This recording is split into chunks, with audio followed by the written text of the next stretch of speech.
Onesha Multimédia Production présente Race Royale. Race Royale.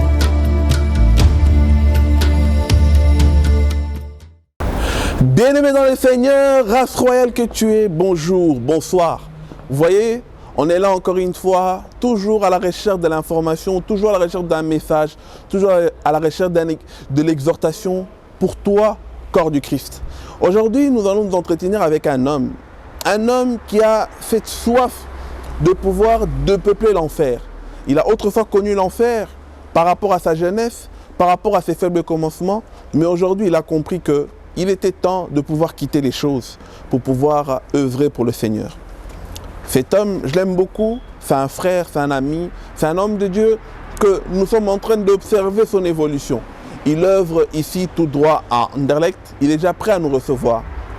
Vous allez entendre, vous allez pouvoir partager ces bonnes choses qui vont nous parler de la conversion. Il peut t'enseigner comment haïr le péché dans la facilité. Alors sans plus tarder, je vais l'appeler. Je vais l'appeler pour pouvoir l'inviter à venir nous ouvrir la porte et surtout pour que nous puissions passer un petit moment agréable pour t'enseigner. En attendant, partage cette vidéo, mon frère, ma soeur. Partage, invite un frère, invite une soeur pour la gloire du Seigneur. Partage dans une page. Allô l'homme de Dieu. Oui, allô, bonsoir. Bonsoir l'homme de Dieu, comment ça va papa? Ça va et toi frère John? Ça va papa, on est déjà là à la maison Mirem. On est prêt à venir s'entretenir avec toi pour la gloire de Jésus. Amen, amen, ça va, je viens vous ouvrir alors. Ok, on t'attend. Alors pendant que l'homme de Dieu est en train de venir nous ouvrir, bien-aimés, frères et sœurs, invite quelqu'un, envoie cette vidéo dans une page. Tu es abonné à plusieurs pages, pourquoi? C'est pour la gloire de Dieu. Alors, partage, invite quelqu'un, envoie ça dans les pages. Tu veux seulement envoyer des choses qui ne glorifient pas Jésus. Envoie ça. L'homme de Dieu, comment ça va? Bonsoir l'homme de Dieu, vous allez bien? Ça va, en forme l'homme de Dieu. Je suis en forme, content de te voir. Hein? Yes. Content de te voir. Tu sais comment t'appelles récemment? Comment? L'homme qui nous permet haïr le péché. Toi, tu me cherches des problèmes, hein? Tu me cherches des problèmes. Hein? Est-ce que tout est prêt? Tout est prêt, On peut rentrer pour pouvoir partager la gloire. Bienvenue. La gloire de Jésus. Que Dieu te bénisse. Alors, viens avec moi, que Dieu te bénisse. Voilà, on y est enfin. C'est un homme que je connais, je le connais très bien, l'un des membres de l'ami de la Bible. On va essayer de partager aujourd'hui sur quelque chose que le Seigneur, moi je suis convaincu que c'est l'un des messages que le Seigneur lui a donné. Nous allons partager ensemble les signes de la conversion. Bonjour David. Bonjour. Comment ça va, papa? Ça va très très bien. Je suis heureux d'être là. Amen. Je suis honoré que tu puisses. Aïe.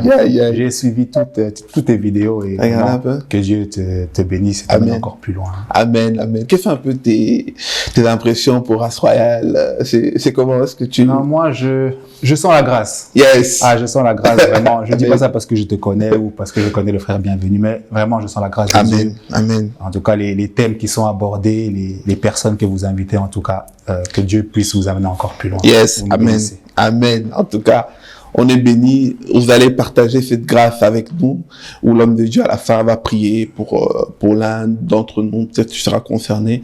En tout cas, je sais que j'y crois à la grâce que le Seigneur a déposée en lui. Je sais que cette émission ne sera pas en vain. On va essayer d'apporter un plus dans votre foi. Alors, l'homme de Dieu, beaucoup te connaissent, d'autres ne te connaissent pas. Une petite présentation personnelle. Qui est Rudy Nzita? Une petite présentation personnelle. On va essayer de la faire courte. Donc, comme tu l'as dit, frère Rudy Nzita. Pour l'instant, c'est que frère, pas pasteur. Ça, on laisse au pasteur Joshua, au pasteur MJ, au pasteur Hervé. Mais l'appel est déjà là. On sait pas. Mais en tout cas, voilà, frère Rudy. On cherche pas les titres, on va dire ça comme ça. Frère Rudy Nzita. Donc, qu'est-ce que je peux dire? J'ai 30 ans, je suis marié d'une femme, parce qu'apparemment, les hommes de Dieu aussi. il doit préciser, donc je précise. Mari d'une femme de. La seule femme La que seule tu femme. tout. La seule femme. Maman Déborah Ndita. Maman la seule Déborah femme. Ndita. Ah. Dieu nous a fait la grâce d'avoir une fille cette année 2020. Yes. Petite Kenaya, donc on rend grâce à Dieu. Amen. Sinon, qu'est-ce que je peux dire? Donc, je suis issu d'une, on va dire, une petite famille, donc j'ai qu'une petite sœur, mais en termes de cousins, cousines, on est vraiment beaucoup. Bon, nous on appelle toujours frère, sœur, cousin, cousine, ça n'existe pas. Donc voilà, sinon je suis un jeune frère qui aime Dieu. Qui aime Dieu, voilà, et qui avance. Top. Alors, tu vas nous parler de la conversion, mais il faut quand même en plus savoir comment tu t'es converti, en fait. Moi, comment je me suis converti? C'est une bonne question. C'est une autre question. Comment tu t'es converti dans le alors? Comment je me suis converti? Moi, j'ai commencé... Non, déjà, pour commencer, je peux dire, j'ai pas vraiment grandi dans la vie de l'église. D'accord. Voilà, moi, j'ai pas grandi dans tout ce qui est écodyme, toutes ces choses. Moi, j'ai pas grandi. Mais maman allait déjà à l'église. Okay. Maman allait souvent à l'église. Des fois, elle nous demandait de venir. Mais tu vois, quand t'es jeune, t'as d'autres passions. Un vrai jeune Voilà. respecté de Bruxelles. Voilà, un jeune bruxellois, t'as d'autres passions. Un jeune de BX. Un jeune de BX, voilà. Né et grandi à Bruxelles. Ça, c'est la seule ville qu'on connaît, la capitale. Un jeune de Bruxelles. Mais vers 2011-2012, j'ai commencé à sentir l'envie d'aller à l'église. Et je ne sais pas expliquer, c'est pas quelqu'un qui me demandait d'aller à l'église ou qui m'évangélisait, mais on va dire c'est le Seigneur, c'est l'Esprit. Yes. J'ai commencé à aller à l'église, mais c'est toujours ta vie à côté. Mais petit à petit, les dimanches, tu commences à aller à l'église. En fait, le Seigneur prend son temps, en fait. Amen, Le Seigneur a pris son temps avec moi. Un moment, il m'a orienté vers un autre endroit, vers une autre assemblée. J'ai commencé à aller, j'ai commencé à suivre les formations. J'ai commencé un peu à comprendre qui est Jésus, qu'est-ce qu'il a fait, l'œuvre de la croix, etc. Et moi, j'ai pas eu un événement particulier qui m'a poussé à aller vers le Seigneur. C'est vraiment que le Saint-Esprit a commencé à me convaincre que la vie que tu menais là n'est pas une bonne vie. Il faut que tu te mettes en règle avec Dieu. Amen, amen. Et vraiment, un jour, j'ai vraiment senti que si aujourd'hui je meurs, demain je vais aller en enfer. Moi, je l'ai senti assez, on va dire assez brusquement. C'est peut-être pour ça que j'ai la facilité de parler du péché, parce que c'est comme ça que moi j'ai été converti personnellement. Je l'ai senti assez brusquement. Ah, okay. Et là, j'ai commencé à mettre ma vie en règle. J'ai commencé à arrêter les mauvaises relations, etc. J'ai commencé à suivre le Seigneur. Et jusqu'aujourd'hui, on est sur ce chemin. En tout cas, c'est vrai que parler de l'enfer, tu sais comment on parle de l'enfer. Donc aujourd'hui, à chaque réponse, si tu dois peut-être mettre une parenthèse par rapport à toi ou donner un petit témoignage, n'hésite vraiment pas. On va mieux illustrer les choses. Parce qu'aujourd'hui, on veut parler des signes d'une vraie conversion. Parce qu'on voit que de nos jours, tout le monde dit converti, mais tout le monde n'est pas réellement converti. Exactement. On va essayer de comprendre un peu c'est quoi vraiment les signes de la vraie conversion. D'abord, une définition toute simple. C'est quoi la vraie conversion ou c'est quoi une conversion? C'est quoi une conversion? Donc déjà, avant de donner la définition, je vais bien préciser que nous, on est là pour édifier le peuple de Dieu. C'est pas que nous, on se sent plus saint et que on veut juger une personne ou quoi. Donc c'est vraiment pour que l'Église puisse être édifiée. C'est une très bonne question, la conversion. Pour moi, c'est un processus par lequel un chrétien passe pour être à l'image de Christ. Amen. C'est un processus de transformation qui a pour but d'amener une personne à ressembler au Seigneur, à avoir les empreintes de Christ. C'est le processus par lequel la personne commence à vivre dans la sanctification, commence à fuir le péché, à être séparée du monde, à être un disciple de Christ. Okay. C'est vraiment là où on peut se dire, cette personne-là, je la reconnais comme chrétienne. Comme c'est ce qui s'est passé avec les apôtres. On les a appelés chrétiens, non pas parce qu'ils s'affichaient comme chrétiens sur des réseaux ou quoi, mais comment ils marchaient, on les a vus, on a vu leurs différences et on les a appelés chrétiens. Pour moi, c'est ça, la conversion. C'est quand cette personne passe dans un processus. Et quand je dis processus, c'est que c'est pas dès que la personne accepte Christ qu'elle est convertie. Amen.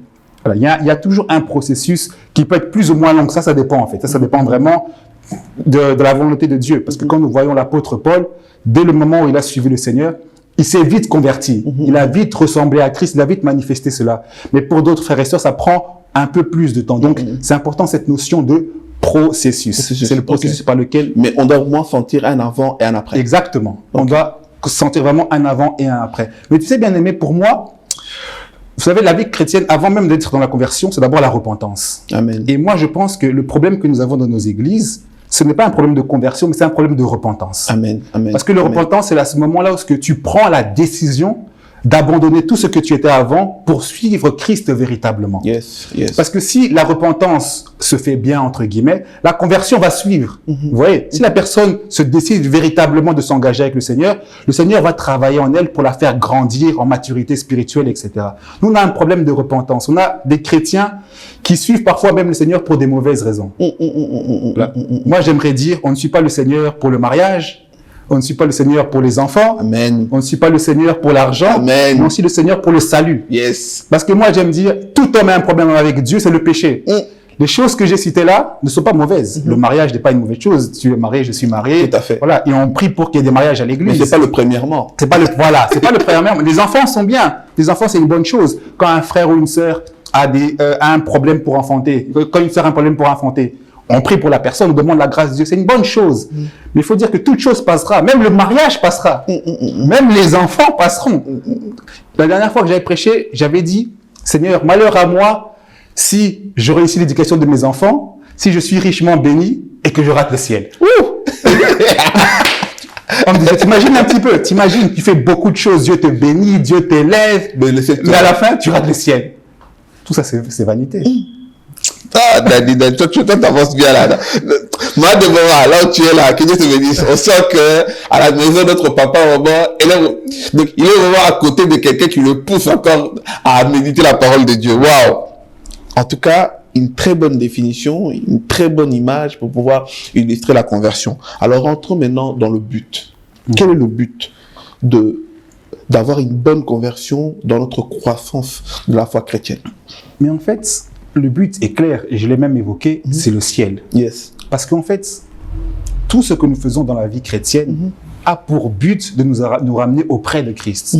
Même ces émissions que vous faites là maintenant ici, toutes ces choses-là que nous faisons, tout ce que nous entreprenons, c'est pour aller au ciel. C'est ça le but d'une véritable conversion. On se convertit d'abord pour le ciel. Voilà pourquoi il est important pour un chrétien d'avoir toujours l'objectif de la vie éternelle quand il avance avec Christ. Amen. Parce qu'à partir du moment où tu oublies ça, c'est à ce moment-là que tu sais même plus des fois pourquoi tu es chrétien. Tu ne sais même plus pourquoi des fois tu suis le Seigneur. Moi, c'est déjà arrivé que je pose des questions à des chrétiens. Pourquoi es-tu chrétien?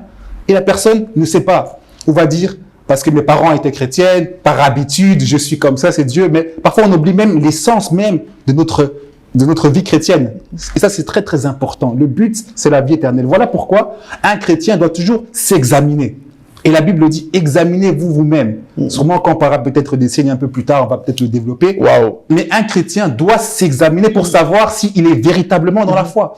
Parce que si tu t'examines pas, tu ne sais plus où tu avances. Et c'est là où le doute il rentre en fait. C'est pour ça qu'aujourd'hui on a des chrétiens, tantôt ils avancent, tantôt ils reculent. Oui, exactement. C'est ça, exactement. C'est parce que, et moi j'aime quand il dit examinez-vous vous-même parce que il demande pas à un pasteur d'examiner. Il demande pas à l'église. C'est une responsabilité personnelle de se dire, est-ce que je suis vraiment dans cette bonne marche? Amen. Oui. En fait, tout chrétien doit s'examiner, même celui qui est véritablement converti, parce qu'on a toujours des luttes et des combats. Yes. Mais la personne qui n'est pas stable doit se dire, ces choses que je fais, je me proclame chrétienne.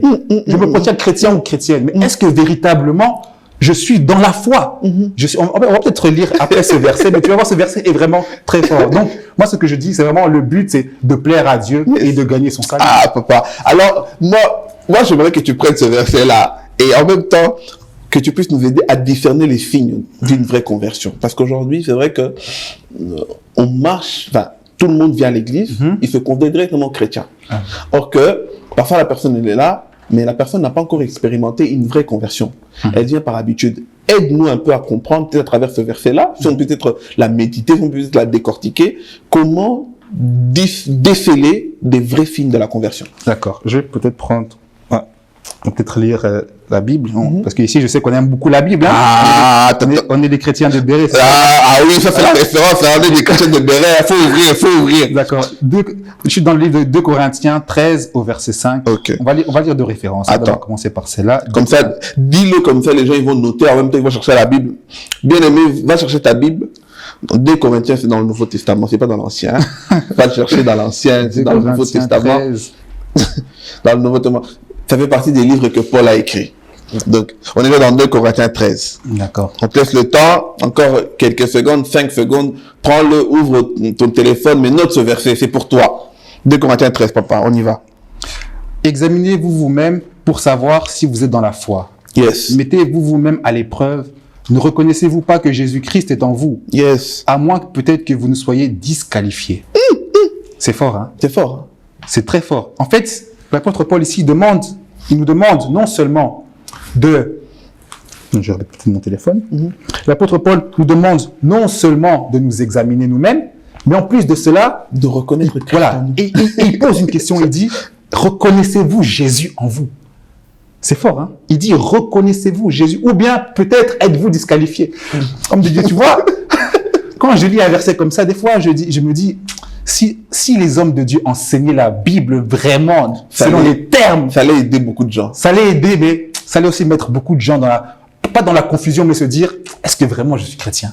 Parce que ce verset-là, il est clair. Il dit, est-ce que vous êtes disqualifié? Ouais, soit tu es disqualifié, soit Christ est en toi. Soit Christ est en toi. Et ça, c'est très important pour les chrétiens de pouvoir s'examiner soi-même. Et même l'apôtre Jean, quand on prend 1 Jean 5, au verset 13, si tu l'as, ben, je peux même le citer, 1 Jean 5, il dit, ces choses ont été écrites pour vous garantir la vie éternelle. En d'autres termes, quand tu lis 1 Jean 2, 1 Jean 3, même 1 Jean 1, tu vois, l'apôtre Jean, moi je dis que ce livre, c'est le livre dans lequel c'est comme un miroir pour voir si tu es véritablement chrétien. Yes. C'est là que tu vas voir celui qui croit est ceci, celui qui ne pratique pas le péché est ceci, celui qui aime son prochain. Et c'est comme si au dernier chapitre, le 5e chapitre, il dit, moi maintenant je vous ai donné ces choses et à vous de voir si vous avez la vie éternelle. Tout à fait. Ça, c'est la chose que je voudrais d'abord poser.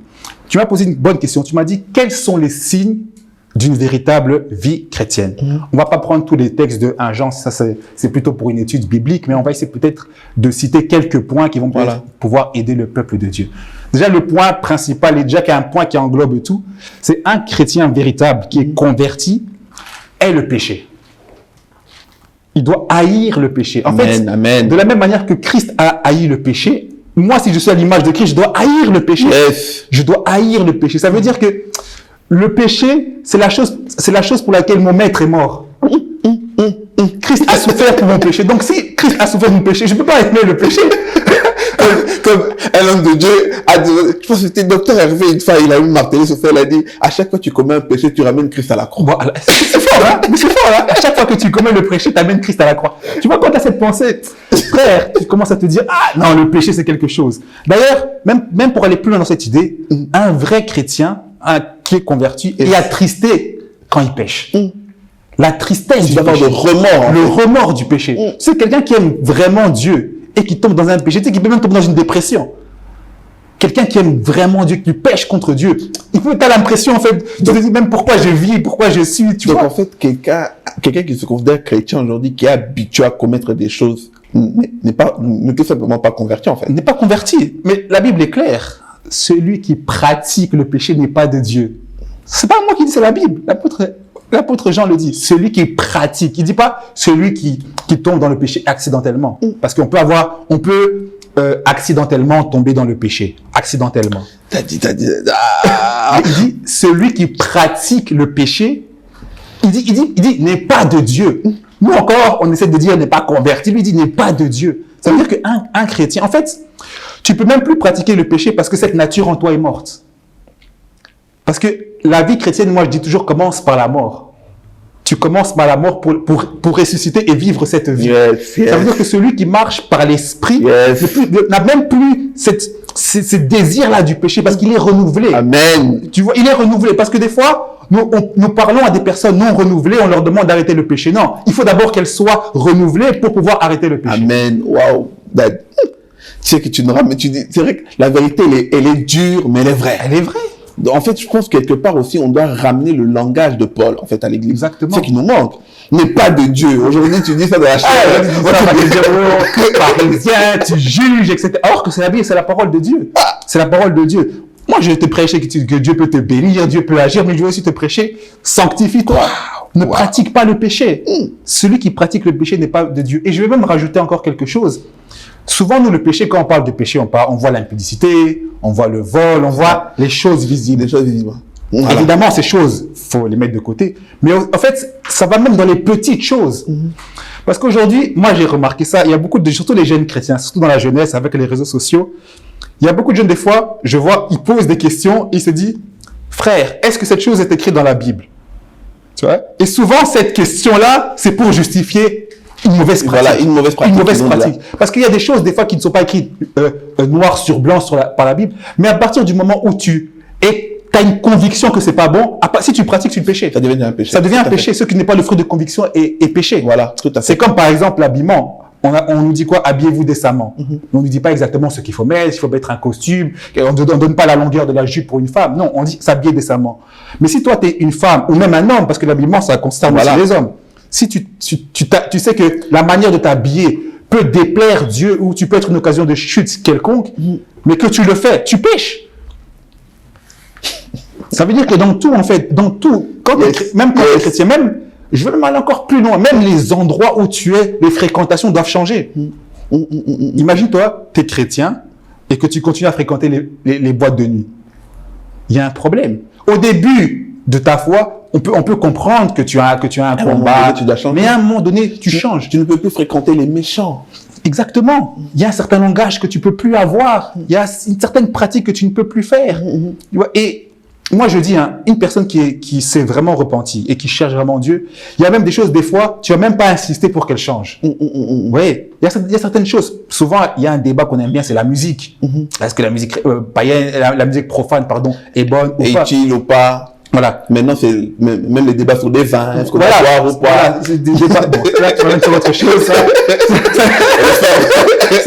moi, je fais par rapport à la musique, moi-même l'habillement et tout ça. Mais moi, j'ai toujours, tu sais, moi, par exemple, la musique mondaine, moi, j'écoutais par exemple beaucoup de rap. J'écoutais beaucoup Booba, etc. Je suis même allé au concert Zénith. J'ai payé ma place, je suis parti au Zénith, on est parti faire T'as consommé le péché. Je suis parti au Zénith et tout ça. Et quand j'ai accepté le Seigneur, c'est pas que j'ai tout abandonné directement, mais petit à petit, j'ai commencé à abandonner. Moi, il n'y a pas quelqu'un qui est allé derrière moi qui m'a dit, oui, la musique mondaine, il faut arrêter. Bon, je l'ai déjà entendu. Mais quand tu as le Saint-Esprit en toi, il y a certaines convictions que lui te donne. Tu vois, moi, je dis toujours, une personne, si elle est véritablement convertie, il y a des choses sur lesquelles on va même plus marteler elle-même dans son désir de plaire à Dieu. À le laisser petit à petit. Exactement. Waouh. C'est comme ça. C'est même l'habillement. Tu peux voir une personne qui s'habille. Tu sais, un jour, j'ai un témoignage d'un frère. J'avais aimé ce qui s'était passé. On était dans un partage biblique. Tu étais même là, mais peut-être cette scène, tu te rappelles pas. Le frère est arrivé et il avait un pantalon un peu déchiré. Mais c'était pas quelque chose de grave. C'était pas le pantalon ce que tu voyais, mais c'était un petit peu. Et on lui a fait une remarque un peu pour rigoler. Oh, toi, homme de Dieu, t'as un pantalon déchiré. Et le frère a dit, ah, est-ce que c'est mauvais? Il a dit, moi, si c'est mauvais, la prochaine fois, je mettrai plus. Et ça, on s'appelle la maturité spirituelle. Il s'est dit, peut-être que pour moi, c'est pas une mauvaise chose, mais si pour quelqu'un, ça peut être une occasion de chute, je ne le mets pas. Yes. Ça, c'est la maturité spirituelle. Bon, encore les signes de la conversion, il y en a encore plein. Yes. Moi, j'aime bien, tu sais, comme on l'avait dit, l'image, bien aimé. Ayez cette image en tête. À chaque fois tu commets, à chaque fois tu mens, à chaque fois tu as l'excès de table, à chaque fois tu commets le péché que toi-même tu sais que c'est un péché. Mais tu ramènes Christ à la croix, ça veut dire qu'on cloue Christ, on le chicote. Ça veut dire que Christ, il souffre encore une fois de plus à cause de toi, à cause d'un péché que toi tu trouves ça banal. Mais Christ, il regarde et me dit, mais tous les sacrifices que j'ai fait, ça en va en fait. Waouh. C'est fort, hein. C'est très très fort. Alors parlons un peu de à quel moment dans notre conversion on reçoit le Saint-Esprit. Ah, ça c'est une très très très bonne question. Là aussi je vais prendre la Bible, hein, toujours. Hein. Toujours. On va toujours prendre les Écritures, parce que ici, je dois avoir sûrement une référence. Romains 8, verset 9. Ah, on va prendre le livre. Hein. Romains 8. Romains 8. À partir... Bon, c'est juste un verset, hein, juste le verset 9. Je vais lire. D'accord. Quant à vous, vous n'êtes pas animés par votre nature propre, mais par l'Esprit, si du moins l'Esprit de Dieu habite en vous. C'est la prochaine partie maintenant qui nous intéresse. Si quelqu'un n'a pas l'Esprit de Christ, il ne lui appartient pas. C'est clair. Hein? Si quelqu'un n'a pas l'Esprit de Christ, il ne lui appartient pas. En fait, quand on parle de Saint-Esprit, il faut qu'on dissocie le Saint-Esprit, comment dire ça, la personne qui nous amène à la conversion, ce qui nous fait porter du fruit, et les dons de l'Esprit. D'accord.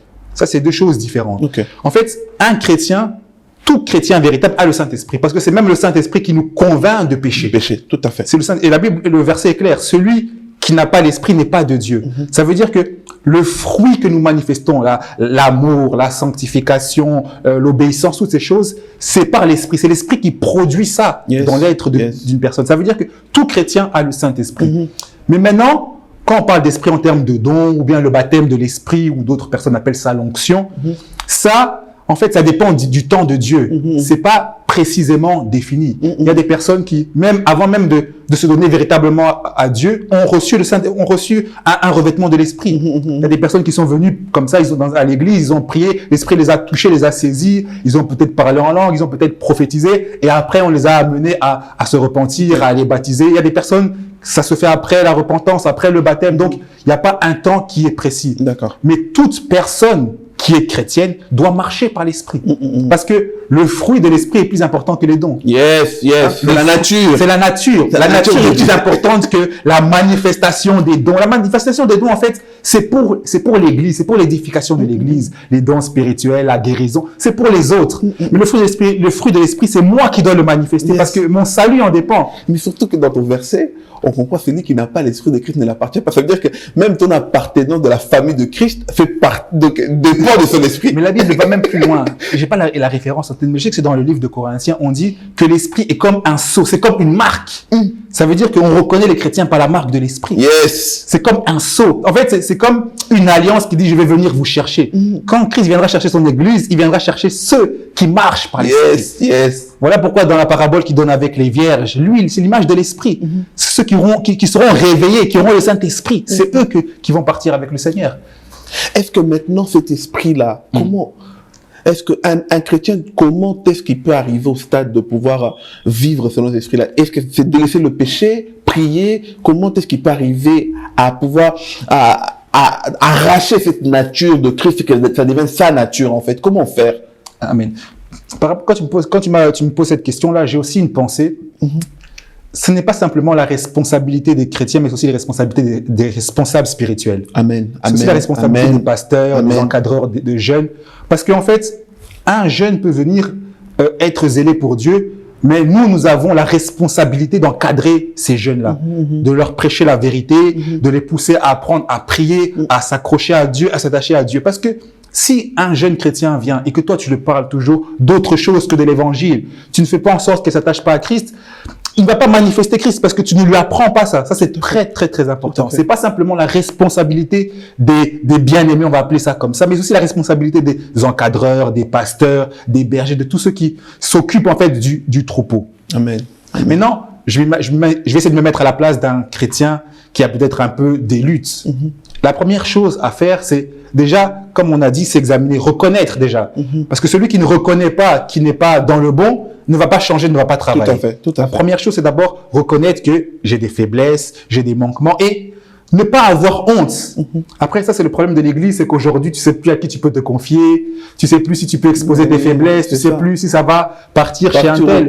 Alors que la Bible on a peur d'être jugé aussi. Exactement. Alors que la Bible nous dit dans Jacques, confessez-vous les péchés les uns les autres et priez les uns pour les autres. Amen. Et d'ailleurs, si on parle de signes de l'esprit, les signes de la conversion, pardon, l'amour aussi est un signe. Amen. Amen. L'amour est un signe parce qu'il dit comment peux-tu aimer un Dieu que tu ne vois pas si tu n'aimes pas ton frère? Et le problème, c'est qu'aujourd'hui, ce signe-là à l'église, on ne le voit plus beaucoup. La passion des âmes, elle a disparu. La passion des âmes, l'amour du prochain, l'amour du frère, l'amour de la sœur. Vous voyez, moi, j'aime dire que même là où il y a beaucoup d'amour dans une église, il y aura beaucoup de dons. Amen. Parce que quand il y a l'amour, les gens vont prier les uns pour les autres. Et quand on prie les uns pour les autres, le Seigneur manifeste ses dons.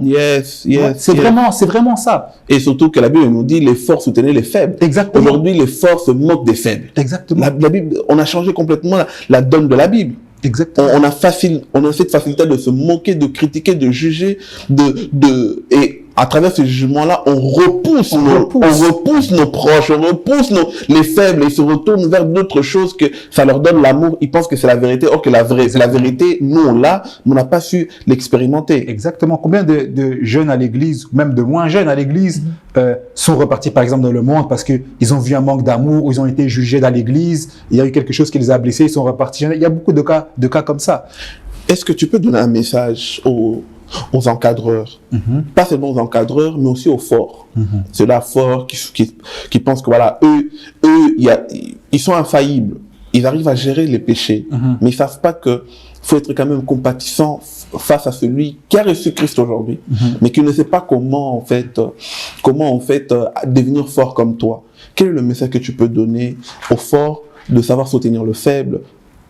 Comment retrouver cette passion des âmes, ce soutien-là de pouvoir prier, arrêter de se moquer constamment parce qu'un tel est tombé, au lieu de prier, mais directement on le vilipende de toutes les manières dans les réseaux sociaux. Quel est le message que tu peux donner à nous autres, les chrétiens, que peut-être on a reçu Christ depuis X temps, mais quel est le message que tu peux leur donner? En fait, moi, le message que je vais donner, il est simple. La Bible dit que nous devons être des imitateurs de Christ. Yes. Christ était fort, il est Dieu lui-même, Amen. mais il s'est mis au niveau des hommes pour pouvoir sauver les hommes. Yes. Ouais, il s'est même dépouillé de ceux qu'il était pour pouvoir sauver les hommes. Amen. Et toi, frère, ou toi-même sœur, qui peut-être Dieu t'a fait la grâce d'avoir une certaine maturité spirituelle, une certaine constance dans ta vie spirituelle, dans ta vie de prière, Yes, yes. n'oublie pas que si Dieu t'a placé pour conduire d'autres, il te demande d'abord de manifester l'amour. Amen. D'accord? Il te Amen. demande de manifester l'amour. Et la Bible dit que l'amour regarde d'abord l'intérêt de son prochain. Yes. Les dons qu'il te donne, ils sont une bonne chose, mais ils ne servent à rien s'il n'y a pas l'amour. Nous devons aimer les faibles. Nous devons nous donner même pour les faibles. Il faut même pleurer pour les faibles. Amen. Il faut prier, il faut chercher Dieu pour les faibles. Ça, c'est ce que moi j'aimerais dire à une personne. Sois rempli d'amour et aussi, souviens-toi là où Dieu t'a pris. Yes. Souviens-toi, toi aussi, qu'à un moment, tu as été faible et peut-être quelqu'un a été patient avec toi. Et il a pris aussi son temps, il a aussi prié pour toi, il a aussi compris tes faiblesses. Amen. Même Christ lui-même a compris tes faiblesses Yes. pour que tu puisses arriver là où tu es. Yes, yes. Wow. En tout cas, merci. Souviens-toi d'être patient. Souviens-toi d'être patient. C'est vrai que on oublie que nous aussi, on a eu du mal pour devenir ce qu'on est aujourd'hui. Et face à la faiblesse des autres, on n'arrive pas à être compatissant, on n'arrive pas à être patient. On a l'impression que non, on doit devenir fort. Non, soyons aussi patients comme on a été patient pour nous.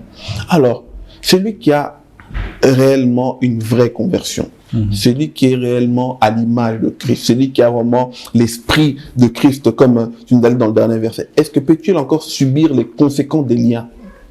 Des liens de la chair, des liens de famille, des liens quelconques? Ça, c'est une question très, très délicate, très profonde, mais c'est une bonne question. Je vais répondre avec une nuance. C'est pas une question où on répond oui et non. Moi, je prends un exemple dans la Bible, l'exemple de Lazare. D'accord.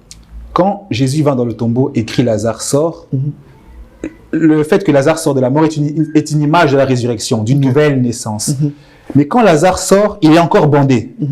Tu vois? Lazare sort, il est plus mort, mais il ne peut plus bouger parce qu'il est bandé. Et Christ dira quoi? Allez et déliez-le. Yes. Ça veut dire que tu peux avoir une personne qui vient, qui accepte le Seigneur.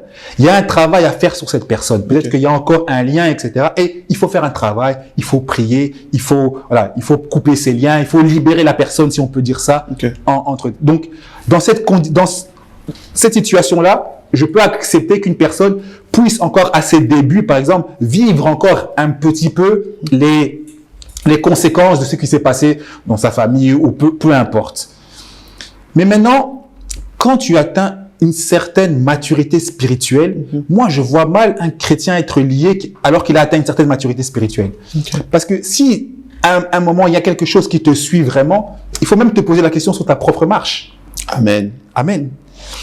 C'est vrai qu'il y a des cas, parfois, malheureusement, il y a des églises qui ne suivent pas bien ces cas-là. Il y a des personnes, des fois, qui traînent ça encore longtemps parce que ce n'est pas traité. Mais à partir du moment où c'est traité, où tu commences à grandir comme il se doit, moi, je ne vois pas dans la Bible une personne qui a rencontré Christ et qui a été liée après. Yes, yes. Hein, on nous parle de Marie qui avait 7 démons. Quand elle a été délivrée, elle a commencé à suivre le Seigneur, elle a commencé à œuvrer avec Dieu, elle était avec ceux qui priaient avec le Seigneur. Moi, je ne vois pas comment un chrétien peut être encore lié. Et même, j'irai même plus loin, les combats que nous avons, c'est Dieu qui permet. Satan n'a pas le pouvoir de permettre quelque chose dans ma vie. Amen. Amen. Ça veut dire que même les combats que tu as dans ton mariage, dans ton travail, c'est Dieu qui a permis. Le meilleur exemple, c'est Job. Parce qu'à la place de Job, si c'était Job aujourd'hui, on allait dire, ah, les liens de famille, les liens de ceci, les liens de cela. Alors que c'est Dieu qui a dit lui-même à Satan, vas-y, mais ne touche pas à sa vie. Yes. Comme Emmanuel Sichidi a dit, les épreuves nous permettent de découvrir Dieu dans une autre dimension. Amen. C'est exactement dans une autre dimension. Mais quand tu es un enfant de Dieu, ça veut dire que Satan n'a plus de droit sur ta propre vie. Ça veut dire que c'est Dieu qui a les pleins pouvoirs sur ta propre vie. Donc, pour moi, un chrétien qui est lié, j'ai un peu du mal avec cette notion. Je préfère dire qu'on peut avoir un travail à faire sur un chrétien. Ça, je préfère. On peut avoir un travail à faire et c'est pas simplement briser les liens. Parfois, c'est même un travail parce que il faut changer même un renouvellement de l'intelligence ou voilà, il y a un travail à faire. Mais à partir du moment où tu es chrétien, la Bible dit, Romains 8:1, il n'y a plus aucune condamnation à ceux qui sont en Christ. Yes, yes. C'est une nouvelle créature. Et même, je vais même aller dans le livre de Jean, il dit, ceux qui sont nés de Christ sont nés ni de chair, ni de sang, ni de la volonté humaine, mais ils sont nés de Dieu lui-même. Amen. Est-ce qu'un né de Dieu peut être lié par Satan? Jamais. Un né de Dieu, non. Un né de Dieu ne peut pas. Jamais. La femme qui perdait le sang lorsqu'elle a touché. Elle a touché. Elle a touché. Elle a touché, c'est tout. Le sang s'est arrêté. Quand tu touches Christ, ça veut dire, en fait, cette manière de penser, on l'a aussi souvent chez nous parce que quand une personne vit beaucoup de choses, souvent on voit directement les esprits, les démons, les liens. Parfois non, parfois c'est juste l'épreuve. Peut-être que Dieu veut t'amener à le découvrir comme tu as dit, d'une autre manière, d'une autre dimension. Peut-être qu'il veut que ton adoration soit différente. Peut-être que, voilà, il veut simplement que après ce désert, tu puisses l'adorer d'une manière différente. Amen. Wow. En tout cas, ma dernière question, tu as répondu, mais j'aimerais la reposer. Tu vas regarder cette caméra. C'est une question où je te la pose directement. Tu vas encourager, exhorter une personne à quitter cette vie-là. Et tu vas prier directement pour cette personne-là. Okay. C'est par rapport en fait parce que tu nous as montré à quel point le péché peut nous priver la présence de Dieu. Comment le péché peut nous priver la nature de Dieu. Alors parle à quelqu'un que jusqu'aujourd'hui, il cohabite dans un péché en se disant ce n'est pas grave encore, ce n'est pas grave. Je l'arrêterai un jour. Pour l'instant, même si j'ai accepté Christ, mais ce n'est pas grave. Parle à ce quelqu'un-là, derrière ce n'est pas grave, comment Dieu en fait est en train de le dire, mais tu ne m'appartiens plus en fait. Parle à cette personne-là et aide cette personne-là à comprendre encore une fois de plus quels sont les avantages d'une vraie conversion. Et comme ça, tu peux prier pour cette personne-là. Amen. Bien-aimé, comme on l'a dit tout à l'heure, celui qui pratique le péché, Dieu n'est plus avec lui. Peut-être que toi, tu te dis, je suis le Seigneur, mais j'ai encore ce qu'on peut appeler péché mignon, qui est une mauvaise expression, parce que le péché n'est pas mignon. Le salaire du péché, c'est la mort. C'est une expression que le monde nous a donnée pour permettre certaines choses. Pour faire passer la pilule. Voilà, pour faire passer la pilule, comme de Dieu vient de dire. Mais j'aimerais t'exhorter et te dire que le péché, en fait, crée une barrière avec Dieu. Amen. Même dans le livre d'Ésaïe, il dit, c'est vos péchés qui font en sorte que j'entends plus vos prières. Amen, amen, amen. C'est pas parce que, il faut faire attention. Des fois, nous, les chrétiens, nous pensons parce que Dieu nous bénit au niveau financier, Dieu nous donne le mariage ou les enfants qu'il est avec nous. Tu peux être marié, Dieu n'est pas avec toi. Il y a des païens qui se marient. Tu peux avancer dans la vie, mais Dieu n'est pas avec toi. Alors j'aimerais t'exhorter et surtout te dire, tu ne connais pas le temps. C'est lui qui est le maître des temps et des circonstances. Parce que tu te dis, demain peut-être que je vais abandonner. Demain tu ne sais plus si tu vas être. Demain tu ne sais même plus si tu auras encore la force de suivre Dieu. Amen. Parce que des fois nous pensons que oui, aujourd'hui j'ai encore le zèle de suivre Dieu. Mais tu ne sais pas que demain, si Dieu t'enlève son esprit, tu n'auras peut-être pas toi-même la capacité de revenir à Dieu. Peut-être que demain, tu seras sous le poids de la culpabilité. Tu vas te dire en vérité, ces choses-là, j'abandonne. Amen, amen, amen. Et encore une fois, j'avais prêché récemment, j'ai dit, écoute chaque prédication, chaque exhortation comme si c'était la dernière. Comme si Christ allait revenir demain. Amen. Ça veut dire, je suis sûr que Dieu me convainc qu'il parle à quelqu'un là maintenant. Qu'il parle à quelqu'un. Il est en train de frapper à la porte de ton cœur. Il est en train de te dire, regarde, moi je suis là, mais toi, tu mènes une vie et tu me délaisses. J'aimerais t'encourager, on n'est pas là pour juger qui que ce soit, mais j'aimerais t'encourager à suivre Christ véritablement. Amen. Parce qu'on parle d'avantage de suivre Jésus. Il y a un avantage, comme je dis, le ciel, mais même sur la terre, il y a l'avantage. Parce que celui qui vit dans la sanctification vit continuellement dans la présence de Dieu. Amen. Continuellement. En fait, tu sais, Tu peux être béni avec Dieu et béni sans Dieu, c'est pas la même chose. Parce que la Bible dit que la bénédiction de l'Éternel ne s'ensuit d'aucun chagrin. Yes. Ça veut dire que tu peux vivre un mariage, mais quand tu vis un mariage avec Dieu, c'est différent. Yes. Tu vois, tu peux avoir une percée financière, mais quand c'est avec Dieu, c'est différent. Bien aimé, je t'encourage vraiment, je t'exhorte Amen. à être avec le Seigneur, Amen. Amen. à te donner à Yes. Dieu. Parce que Yes. tu peux faire beaucoup de choses, beaucoup de choses, mais si au final, tu te retrouves devant le Seigneur, Amen. c'est pas tes diplômes que tu vas présenter, Amen. c'est pas ton compte bancaire, c'est pas Amen. tes enfants, c'est pas ton mariage, Amen. c'est même pas l'église ou si peut-être tu es un chantre, c'est pas tes prestations que tu vas Amen. montrer. Aide-nous, Seigneur. Aide-nous, Papa. Je vais prier pour quelqu'un. Yes. Je vais prier pour quelqu'un. Père éternel, Amen.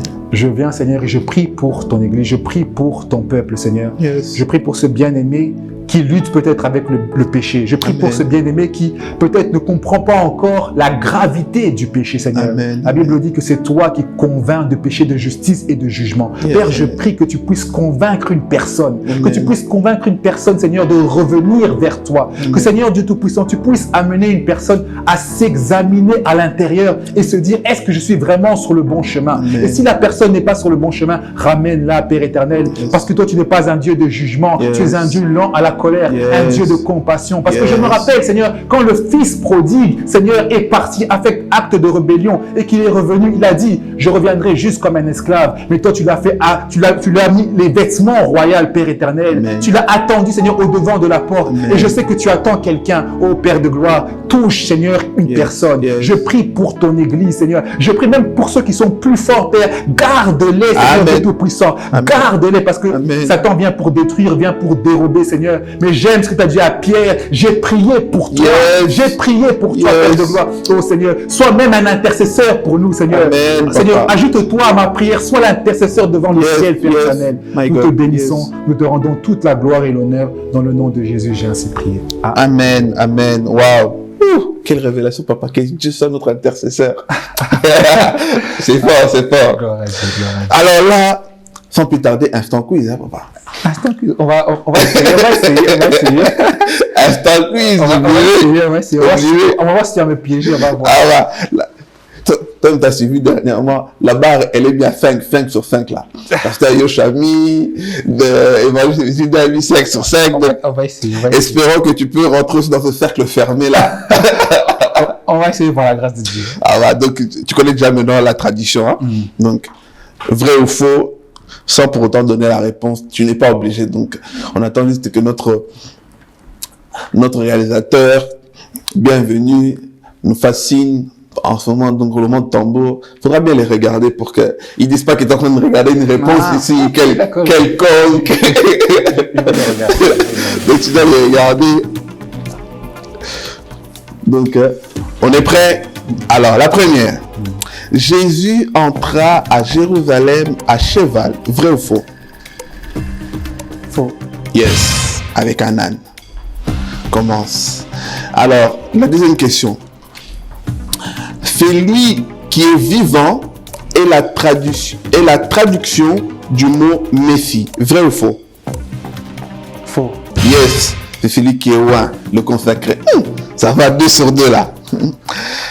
Troisième question. Grand-père signifie Abba. Vrai ou faux? Non, Abba, c'est père. Yes. Donc, c'est faux. C'est faux. Ok. 3 sur 3. Et, ah bon, ça avance bien, 3 sur 3 là. Dans l'évangile de Matthieu, il est écrit la parole s'est fait chair. Vrai ou faux? Faux, évangile de Jean. Yes. 4 sur 4. Eh ben.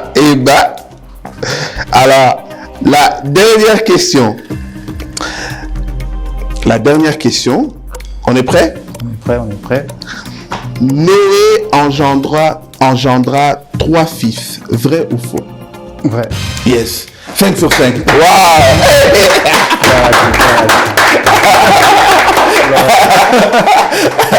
L'homme de Dieu va prendre le cercle fermé. 5 sur La 5. quatrième question là, tu essaies de me piéger, la quatrième question. L'homme de Dieu va prendre, écoute, J'ai un ingénieur qui est magnifique. Il a mis toutes les réponses en dessous. Donc, tu as pu voir toutes les réponses. Et surtout que l'homme de Dieu haït tout juste. Donc, tu sais déjà c'est quoi ces réponses. L'homme de Dieu, on a été béni. Hein. Gloire à Dieu. Moi aussi, j'ai été béni. Papa, que Dieu te bénisse. Que Dieu te bénisse. Des jolis thèmes comme ça. Surtout des thèmes qui vont booster notre jeunesse. Parce que nous autres, qu'on a connu le monde, ça veut dire qu'on sait de quoi on parle. Ça fait que les boîtes de nuit, l'ambiance, etc. et tout, ça veut dire que ce sont des choses qu'on sait de quoi on parle. Exactement. Donc, si on peut revenir encore pour parler de choses comme ça, donc très prochainement, on sait qu'on va revenir pour les bonnes choses. Je suis à ta disposition. Hein. Yes. Que Dieu te bénisse. Que Dieu bénisse toute la famille qui nous suit, tous nos frères et sœurs. Aujourd'hui, je salue mes frères les amis de la Bible, vous connaissez, vous allez vous reconnaître, mes amis, mes frères de la relève, que Dieu vous bénisse, et surtout, vous les mamans, les papas, vous que vous nous soutenez, soyez vraiment bénis abondamment, que Dieu vous bénisse, partagez ces vidéos, ce sont des vidéos qui sont faites pour vous édifier, peut-être, n'hésite pas lorsque tu écoutes quelque chose, tu dis, ah, peut-être cela, ça peut concerner un frère ou une sœur, ou une sœur. N'hésite pas de prendre la vidéo, de l'envoyer à la personne. Non pour te moquer, mais peut-être pour aider cette personne-là à sortir de quelque chose. Parce qu'aujourd'hui, nous sommes là pour veiller les uns et les autres. Peut-être tu pries, mais tu n'as peut-être pas les paroles. C'est à travers des vidéos comme ça, tu vois que, ah, l'homme de Dieu lui dit, a tellement su avoir des mots exacts pour pouvoir toucher le cœur d'une personne. Avant d'envoyer la personne, tu pries, tu dis Seigneur, à travers cette vidéo-là, je souhaite que mon frère ou ma soeur que je veux l'envoyer, qu'elle puisse être touchée. Tu l'envoies, n'hésite pas, et le Seigneur fera le reste. Parce que c'est lui en fait qui permet que nos cœurs puissent être convaincus. Nous au moins partageons à l'édification, au partage des messages, en sorte que le Seigneur puisse faire le reste. Que Dieu vous bénisse. À très vite.